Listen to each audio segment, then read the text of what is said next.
যে বান্দা জামাতকে গুরুত্ব দিবে, পাঁচজাগানা নামাজ বা জামাত আদায় করবে, আল্লাহ রাব্বুল আলামিন তাকে 5টা নিয়ামত, 5টা জাযা, 5টা বিশাল আল্লাহর পক্ষ থেকে আল্লাহ নিয়ামত দান করবেন বলে সুবহানাল্লাহ। সেগুলো কি কি? আল্লাহর হাবিব সাল্লাল্লাহু আলাইহি ওয়াসাল্লাম বলছেন, আউয়ালুহা ইরফাউ আনহু দিকুল মাঈশা। আল্লাহ রাব্বুল আলামিন তার রিজিকের যত সমস্যা আছে এই সমস্যাগুলোকে উঠাই নেবেন। আমরা অনেকে চিন্তা করি, হায় রে রিজিকের কত সমস্যা, চাকরি নাই, ব্যবসা নাই। আবার যাদের চাকরি ব্যবসা আছে বরকত নাই, 10,000 টাকা কামালে বরকত নাই, 20,000 কামালেও 50,000 কামালেও বরকত নাই, কত ধরনের সমস্যা।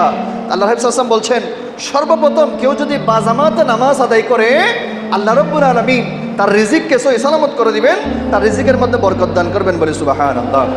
এরপর বলছেন ওয়ায়ুরফাউ আনহু আযাবুল কবর। এরপরে 2 নম্বর হচ্ছে আল্লাহ রাব্বুল আলামিন ওই বান্দাকে কবরের আযাব থেকে মুক্তি দান করবেন, কবর আযাব আল্লাহ মাফ করে দিবেন। তারপর 3 নম্বর হচ্ছে ওয়ায়ুতা কিতাবাহু বিয়ামিনি। কিয়ামতের ময়দানে 3 নম্বর পুরস্কার হচ্ছে ওই বান্দার আমলনামা আল্লাহ ডান হাতে নসিব করবেন, বলেন না সুবহানাল্লাহ।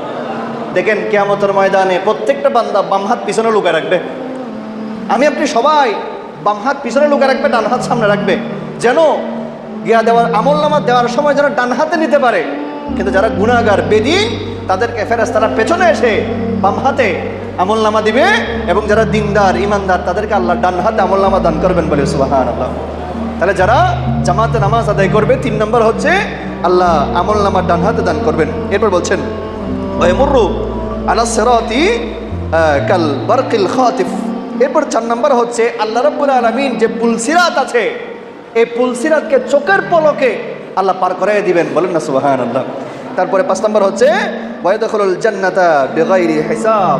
এবং সর্বশেষ আল্লাহ রাব্বুল আলামিন পাঁচজাগানা নামাজ বা জামাতে আদায় করা ব্যক্তিকে বেগাইরে হিসাব, কোনো হিসাব ছাড়া আল্লাহ জান্নাতের মেহমান বানিয়ে দিবেন, বলেন না সুবহানাল্লাহ। সেজন্য আল্লাহ রাসূল একটা দোয়া বারবার করতে বলেছেন, যে সবাই আমার সাথে বলেন আল্লাহুম্মা হাসিবনি হিসাবাই ইয়াসিরা।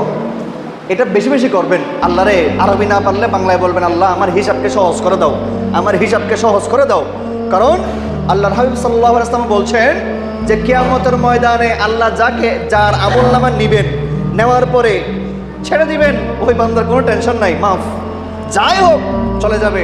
কিন্তু খবরদার যার আমলনামা খুলে আল্লাহ হিসাব নিবেন, ওই বান্দার জন্য কিয়ামতের ময়দান বড় কঠিন হয়ে যাবে। আল্লাহ হিসাব নিলে বান্দা হিসাব দিতে পারবে না। সেজন্য আল্লাহকে দোয়া করো, আল্লাহুম্মা হাসিবনি হিসাবাই ইয়াসিরা। আয় বারি ইলাহি, কঠিন হাসরের ময়দানে যখন আমার হিসাব হবে